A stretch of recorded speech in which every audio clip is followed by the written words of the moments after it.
Hola, ¿qué tal? Bienvenidos. Qué bueno que nos acompañes en una emisión más de tu programa Enlace. Mi nombre es Otto René Cáceres y te estaré acompañando los siguientes minutos aquí a través de los micrófonos del Laboratorio de Análisis Social Estratégico LACE. El día de hoy me complace presentarles a un gran investigador.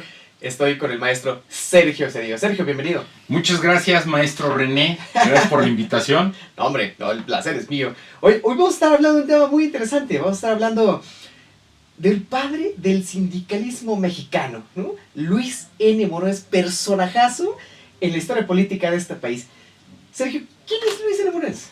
Luis N. Morones fue un obrero electricista que en tan solo 6 años, de una condición muy humilde, llegó a ser el dirigente de la primera organización obrera en el país durante el periodo revolucionario. ¿Cómo llega un hombre de extracción humilde a posicionarse en el poder, bueno, así, de una manera grandilocuente?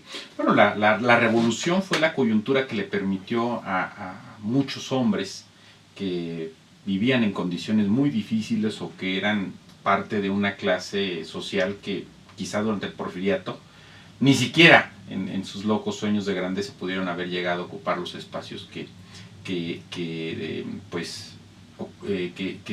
alcanzaron durante la posrevolución. Luis N. Morones es uno de los mejores ejemplos, hijo de obreros jaliscienses que emigraron al Distrito Federal buscando mejores condiciones de vida. Nace en una casa prácticamente conformada por 2 cuartos en Tlalpan, y poco a poco él va alcanzando a desarrollar un conjunto de habilidades que le van a ser muy útiles durante el proceso, ¿no? Él entiende muy bien la coyuntura que le toca vivir y tiene la habilidad y el liderazgo para poder salir adelante y encabezar un sector que, si bien había tenido episodios muy simbólicos como la huelga de Río Blanco y la de Cananea, claro, pues era un movimiento que apenas se estaba gestando, que era el movimiento obrero mexicano. Cuando Morones surge en la escena política, digamos que podemos decir es en 1915, cuando las tropas constitucionalistas entran a la Ciudad de México y ante una huelga de las compañías responsables de dar el servicio de telefonía y de energía eléctrica, Obregón la requisa y lo nombran el gerente de la compañía telefónica y telegráfica mexicana. En ese momento Morones entiende muy bien su papel y a partir de ahí empieza a desplegar un liderazgo y capacidades oratorias. Él ingresa en 1912 a la Casa del Obrero Mundial, la organización, sí, entra muy joven, emblemática, ¿no? Sí, claro, él nace en 1890, entonces estamos pensando que en 1912 tiene 22 años. Claro, es un jovencito. Es un joven, y que además pensemos que en 1913 le escribe a Madero y le pide apoyo para irse fuera de México, porque aquí no encuentra empleo. Claro, ¿no? Claro. Entonces, pues pensemos que en tan solo 2 años él empieza a ocupar un espacio protagónico, y que eso le va a permitir de 1915 a 1918 consolidarse como un liderazgo fuerte, sí, con influencia, y que además va a entender muy bien los tiempos que le tocan vivir y a partir de ello desplegar su capacidad, primero de oratoria. Todos digamos que sus aliados o compañeros de ruta política, así como sus detractores, coinciden en señalar que era un gran orador, que entendía muy bien el arte de la oratoria y que se conectaba inmediatamente con los auditorios. Claro, pero ¿no era un hombre educado o sí? Llegó a terminar sus estudios de primaria, estudió taquimecanografía y además el oficio de electricista, lo que para su tiempo era un gran avance. Claro. En su condición social, ¿no? Pensemos que en general el país a principios del siglo XX era un país que no tenía la cobertura de educación que tenemos. Claro, el nivel educativo era bastante bajo para los sectores populares. Sí, claro, incluso se habla que en términos generales era del 10%, entre el 10 y el 15% de la alfabetización, y en el sector de los artesanos y de los obreros llegaba al 30%, en el cual está la Morones. Oye, y entonces, bueno, entra a la Casa del Obrero Mundial, ¿no? ¿Cómo se desarrolla Morones? Morones sobre todo va a vivir un proceso muy interesante de organización de los obreros y de los trabajadores en el Distrito Federal, influenciados por el ideal del anarquismo. Aunque él nunca fue anarquista, Siempre se mantuvo alejado. Pero él va a ver cómo se organizan, cómo trabajan y sobre todo cómo tienen un método de capacitación, Claro. los actores, los cuadros anarquistas, ¿no? Eso creo, sin que lo reconozca, incluso va a tener una fuerte influencia. Porque él mismo va a ser un personaje político, un dirigente disciplinado, con un método para poder alcanzar objetivos y además, sobre todo, siempre la dirección organizada. Por ejemplo, en 1915 lo invitan a hablar ante los empleados del área de comercio en el Distrito Federal. Y entonces lo primero que les dice, a ver, tienen que formar su mesa directiva, sus estatutos, formalizar su organización. Claro. Es decir, es un hombre con un método, no es alguien... Es organizado, o sea, no es ahí, le salió de repente. O sea. Sí, no es alguien que surja ahí espontáneamente por la pasión y las ganas de transformar al mundo. Es decir, es un dirigente sistemático y disciplinado. Claro. Estábamos hablando un poco fuera del aire sobre si tenía alguna relación, digo, entiendo que está en la casa del obrero, empieza a crecer, ¿no? ¿Tiene una relación fuerte con el Estado? O sea, sí, con el poder inmediato, ¿no? ¿Lo apoyan de alguna manera? Él entiende muy bien que si no se vincula con el grupo gobernante y no cuenta con la fuerza necesaria para negociar y dialogar con el grupo gobernante, el grupo gobernante puede prescindir del movimiento obrero. Claro. Tiene muy claro sobre todo la huelga de 1916, en la que prácticamente paralizan a la Ciudad de México y la respuesta del constitucionalismo es la detención de los dirigentes y son sometidos a un tribunal militar, los acusan de traición a la patria. Al final terminan condonándoles la pena, pero eso para Morones va a ser muy significativo porque entenderá que el Estado, que el grupo en el poder les dice, hay una línea, si la aceptan, qué bueno, y si no, aténganse a las consecuencias. Claro, hay un contubernio entre ambas partes, ¿no? Sí, digamos. Pero sobre todo condicionado, entender muy bien que a los dirigentes obreros no les dejan otra posibilidad. Es decir, en 1914 se alían con el constitucionalismo, la Casa del Obrero Mundial, forman los batallones rojos, van a combatir al zapatismo y al villismo, y en el siguiente año los desaparecen, les quitan la Casa de los Azulejos, y además los acusan, los detienen a sus principales dirigentes. El constitucionalismo les manda la señal muy clara, ya avanzamos lo que teníamos que avanzar y si les gusta la ruta que marcamos, qué bueno, y si no... Exacto, hay una línea. Sí habría que verlo, más que de complicidades o de que el grupo gobernante tomó la decisión de decir, con ellos vamos a trabajar, no. Creo que es Morones encabeza un grupo de dirigentes obreros que entienden muy bien que solamente hay una forma de crecer, que es vinculándose con el gobierno. Ahora, la forma de vincularse es demostrarle fuerza, si no, no los van a tomar en cuenta. Claro, sí, bueno, era plomo, sangre, ¿no? En 1917 se postulan para diputados él y otros dirigentes en el Distrito Federal y bueno, pues los arrasan, los arrollan, no ganan ningún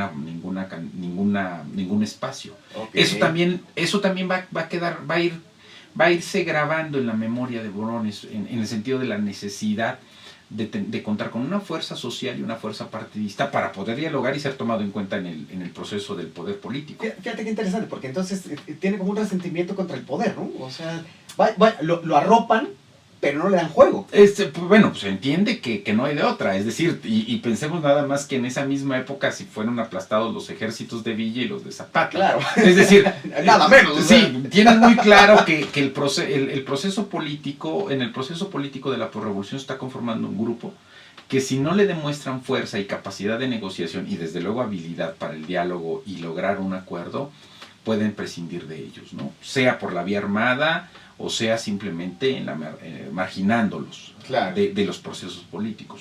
Eso lo entiende muy bien Morones. Y un grupo de dirigentes que también no son novatos.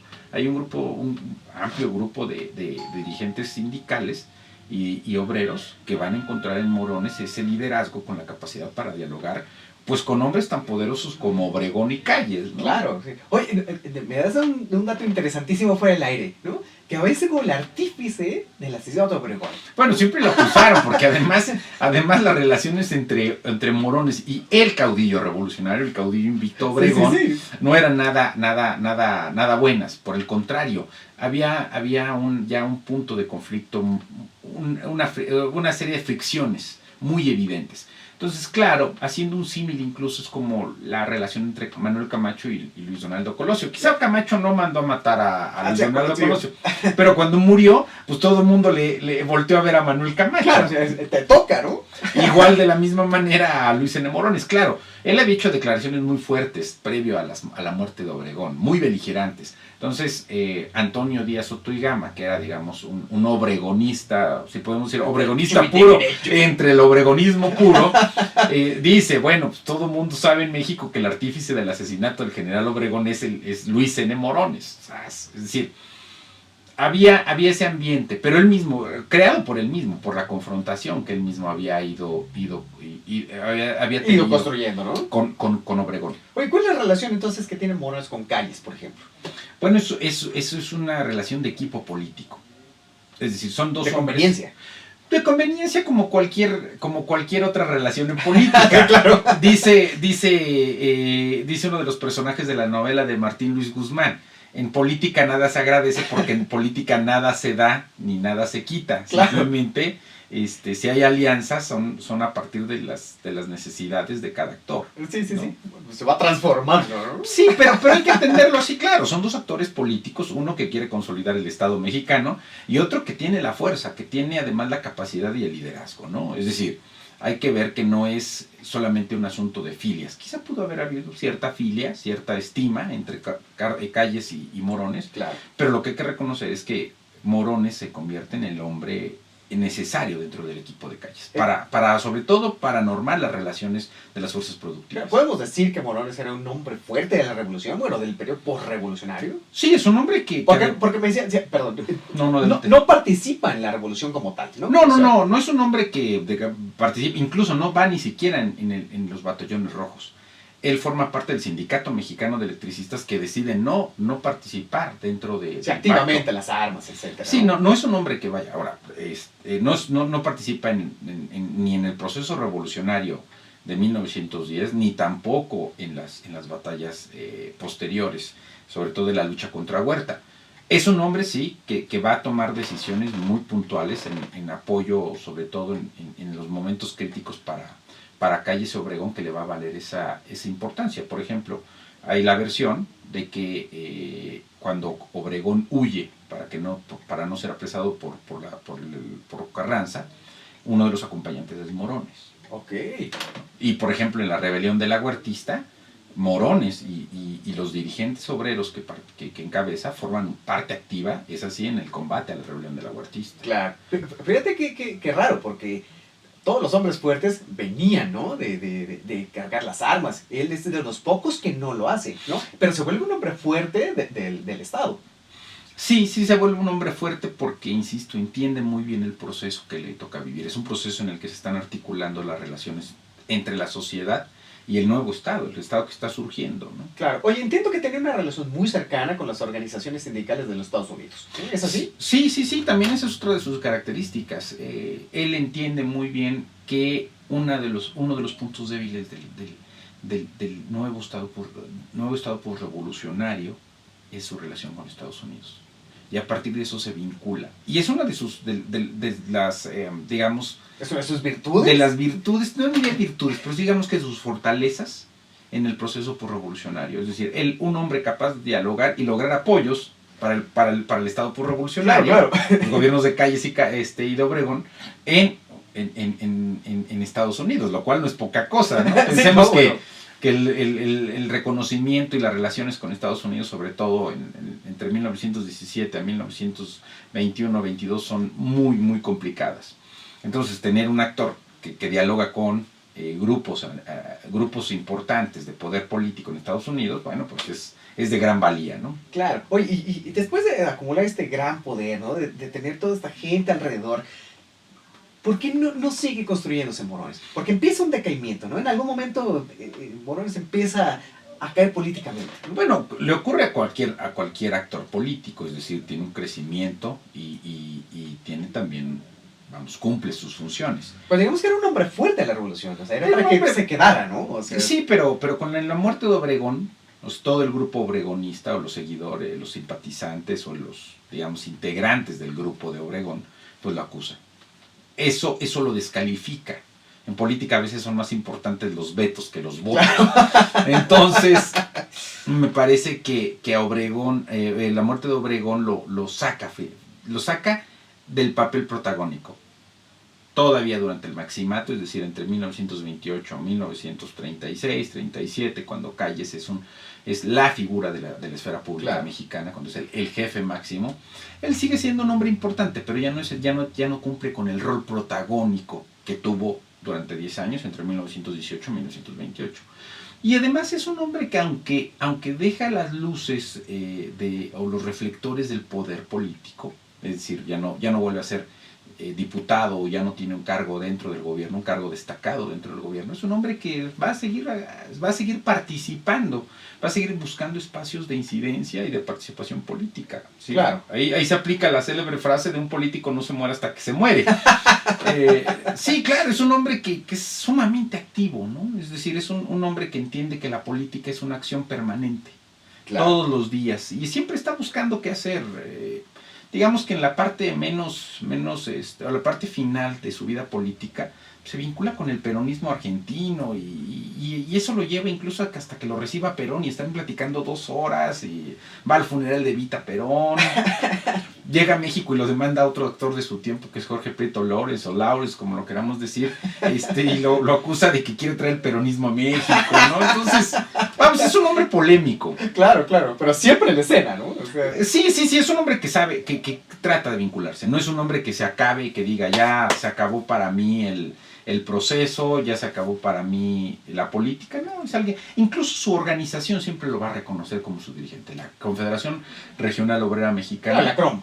Siempre lo tiene considerado, incluso en el momento de su muerte acuden los dirigentes de la CROM a velar el cuerpo y a reconocerlo como su fundador y dirigente, Claro, o como dirían ahora, su líder moral. El líder moral, claro. ¿En algún momento tiene un exilio del poder, por el mismo poder? Que digan, bueno, vamos a hacer un poco a un lado, que no nos haga sombra. Bueno, él se va exiliado con Calles. Cuando Calles es expulsado por el presidente Cárdenas, uno de los acompañantes en el exilio es Morones. Pero incluso llegando a Estados Unidos, él no se queda con Calles. Él se va a Nueva York y va a ver al béisbol y a comer hot dogs, pero también va a hablar ante las organizaciones obreras norteamericanas, que además convocan auditorios para que vaya y exponga sus puntos de vista. Fíjate, lo reciben Claro, con bandeja de plata. claro, porque para el sindicalismo mexicano va a ser muy importante él, porque es el primer dirigente que entiende que la vinculación era necesaria, y eso lo van a tener muy bien valorado. Finalmente, ¿cómo muere Morones? O sea, ¿en qué estatus político estaba cuando llega el momento de su muerte? Es un hombre retirado de los reflectores. ¿Cómo se retira al final? O sea, es un retiro, es ¿no un pactado? Pues para empezar, es un hombre que en 1940 decide apoyar la candidatura de Juan Andreu Almazán a la presidencia de la República. Eso lo va a terminar por alejar. Claro, y ahí falla. Claro, sí, claro, no van a estar nada a gusto en el gobierno cardenista que apoye eso. Claro, ahora hay que decir que él era ya un actor político sin fuerza importante, ¿no? Después va a tener contactos con Miguel Alemán, pero ya no va a ser ese hombre importante. Vamos, lo van a considerar, lo van a ubicar. Es un hombre que no muere pobre, por cierto, estaba aquí cerca de su casa. Okay. Es un hombre que muere... Está muy cerca de Constituyentes, por cierto, de la residencia oficial de los Pinos. Sí, era un hombre que terminó con un patrimonio que le permitió vivir bien. Digamos que no sufren sus generaciones. No, y además muere de resultado de una diabetes crónica que le había venido padeciendo. Claro, el estilo de vida que había llevado, le lleva a eso, ¿no? Incluso le habían amputado una de sus extremidades. Termina en una situación física difícil, pero con ese ánimo de seguirse vinculando a la política. Claro, y además reconocido, ¿no? Sí, Por sí, amplios sí. sectores. No, claro, incluso al funeral va Vicente Lombardo Toledano, cuando todavía es un personaje de la política mexicana, y él dice, soy hijo de la Crom. No dice, soy hijo de Morones. No, le falta poco, ¿no? Sí, pero él dice, Lombardo en el funeral de Morones dice, soy hijo de la Crom. Es decir, reivindica. Exacto. Y incluso Fidel Velázquez, paradójicamente, o no paradójicamente, al final de sus días también reconoce que es Morones. De los primeros líderes de masas. Dice, claro. En la entrevista que le hace Krause, líder, dice Morones. Lombardo sí era brillante, era un intelectual, pero líder, exacto. Morones. Digamos que era el asesor, pero el otro era el líder, ¿no? Exactamente, sí. Oye, Sergio, muy interesante la plática. Yo te pediría que volvieras a regresar. Vamos a ampliar el tema. Nos vimos Con en gusto. Ametlí, por cierto, ¿no? Tuviste una plática muy interesante. Me gustaría que tocaras ese tema. El de las elecciones municipales en el Distrito exacto, Federal, con mucho es gusto. muy interesante. Nos vemos en el siguiente programa, por favor. Y te agradezco muchísimo que hayas estado el día de hoy con nosotros. No, al contrario, es un gracias a ti. placer. Y aparte, bueno, inaugurando plaza, ¿no? En esta nueva etapa de Muy bien. enlace, ¿no? Muchas gracias. No, muchísimas gracias por estar aquí y a usted muchísimas gracias por habernos acompañado. El maestro Sergio Cedillo nos acompaña el día de hoy. Le recuerdo, mi nombre es Otto René Cáceres, soy el Miyagi de la ciencia política. Estamos grabando desde los estudios Limón Canal Records. Le dejo los teléfonos 3093 45 27. Estamos bajo la tutela de nuestro productor Ulises Juárez. Hable, este es el mejor estudio de grabación en todo el DF. Muchísimas gracias por habernos acompañado. Esto fue Enlace. Muchas gracias.